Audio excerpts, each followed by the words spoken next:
Assalamualaikum warahmatullahi wabarakatuh. Kami dari kelompok 10 dengan tema Transformasi Geometri dengan saya Felita Cosina dengan NIM 21010-25080. Saya Tribuna Tunggadewi dengan NIM 2101025050. Perkenalkan, nama saya Artami dengan NIM 21010-25018.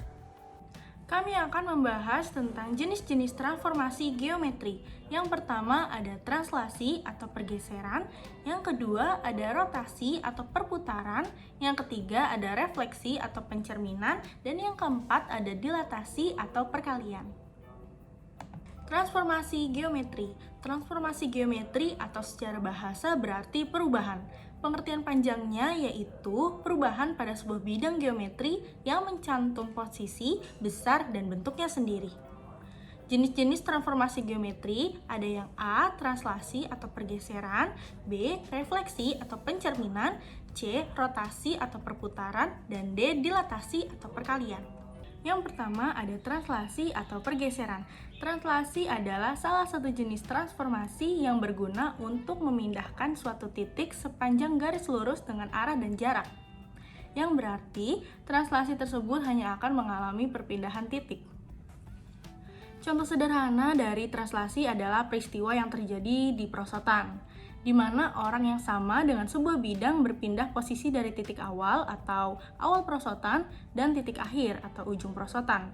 Sifat translasi yang pertama, bangun yang digeser atau ditranslasikan tidak mengalami perubahan bentuk dan ukuran. Yang kedua, bangun yang digeser atau ditranslasikan mengalami perubahan posisi. Adapun rumus dari translasi yaitu X aksen, Y aksen sama dengan A, B ditambah X, Y. Keterangannya, X aksen, Y aksen sama dengan titik bayangan, A, B sama dengan vektor translasi, X, Y sama dengan titik asal. Di sini ada contoh gambar proses translasi atau pergeseran, yang dimana P buka kurung X, Y tutup kurung ditranslasikan, hasilnya menjadi P aksen, buka kurung X aksen, Y aksen sama dengan X tambah A, Y tambah B.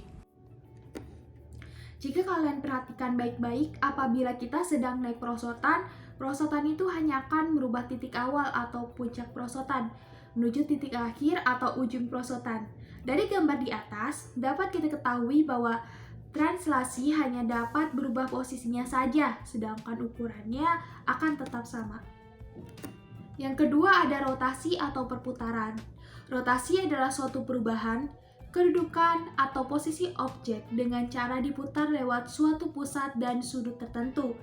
Prinsipnya yaitu adalah memutar terhadap sudut dan titik pusat yang memiliki jarak yang sama dengan titik yang diputar.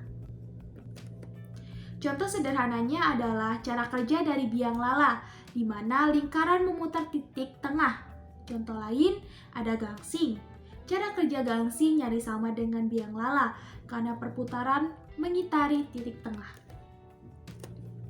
Besarnya rotasi dalam transformasi geometri sebesar alfa yang telah disepakati untuk arah yang berlawanan dengan arah jarum jam. Apabila arah perputaran rotasi pada sebuah benda sama dengan jarum jam, maka hubungan yang dibentuk adalah min alfa.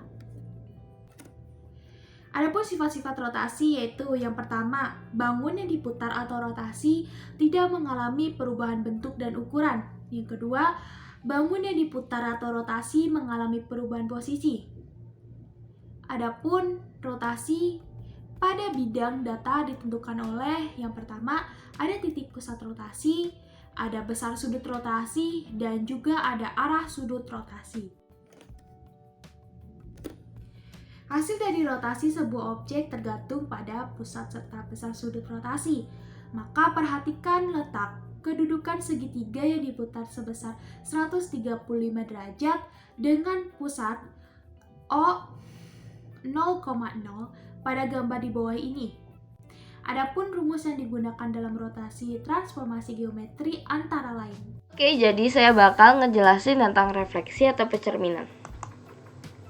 Refleksi atau percerminan dalam transformasi geometri berarti perubahan dengan memindahkan titik dengan sifat dari suatu cermin datar.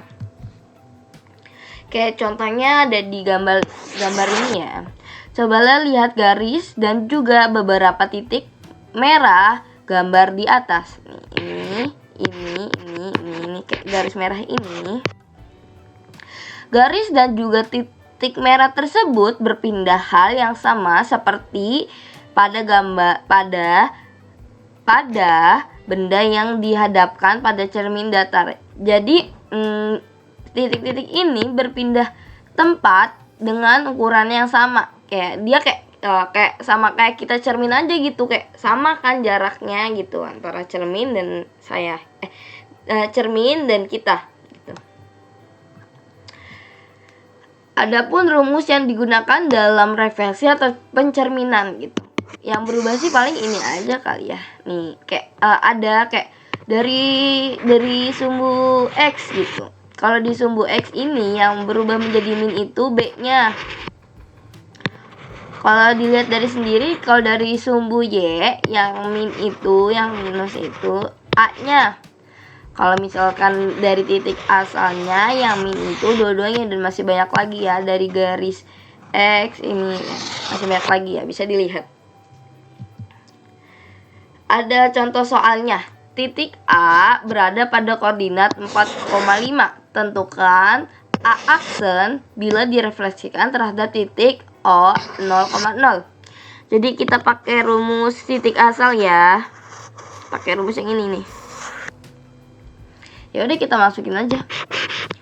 A aksen. Bukan salah. A sama dengan 4,5.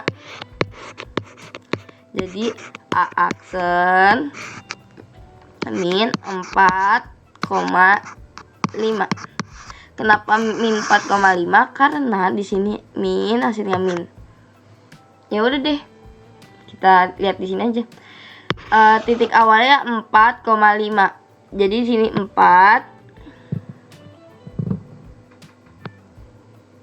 ke atas, bentar dulu. Ke atas 5. 1 2 3 4 5. Nah, di sini. Titik A. Nah, yang titik A aksennya min 4,5. Tuh 2 3 4. Tuh 2 3 4 5. Nih di sini. Ini A aksen.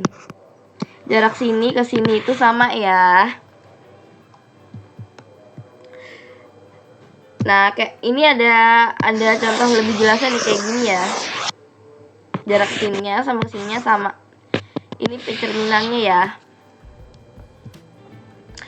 Ditlaksi atau perkalian ditlaksi adalah transformasi yang mengubah jarak titik-titik dengan faktor penggalian tertentu terhadap suatu titik tertentu. Jadi ditlaksi itu kayak mengubah ukuran benda, kayak benda dari besar menjadi kecil, dari kecil menjadi besar ya.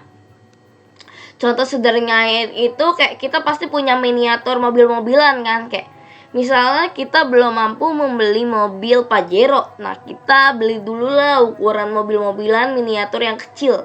Itu namanya ditlaksi mengubah ukuran dari besar menjadi kecil. Kayak contohnya di gambar ini. Ada segitiga besar, nah ditlaksikan menjadi kecil, segitiga kecil. Adapun rumus ditlaksi yang digunakan. Rumusnya ada 2, 1 dan 2 ini ya. Bisa dilihat ya teman. Ada contoh soalnya, sebuah titik min 3,4 ditafsir dengan pembesaran 0,2. Carilah bayangan dari titik tersebut. Ya udah, kita masukin rumus aja. P sama dengan min 3,4. Ininya 0,2. P aksennya kita cari dulu. Min 3 kali 2 sama dengan min 6. Ini ketemu 6. Ini 4 kali 2 sama dengan 8. Ini ketemu 8. Nah, ini apa namanya? Kalau misalnya kita pengen nentuin titiknya nih di sini. Ini titiknya kan titik awalnya di sini, terus jadi berubah ukuran menjadi ini. Gitu ya, teman. Memakai rumus yang di sini ya. Sekian penjelasan dari saya. Terima kasih.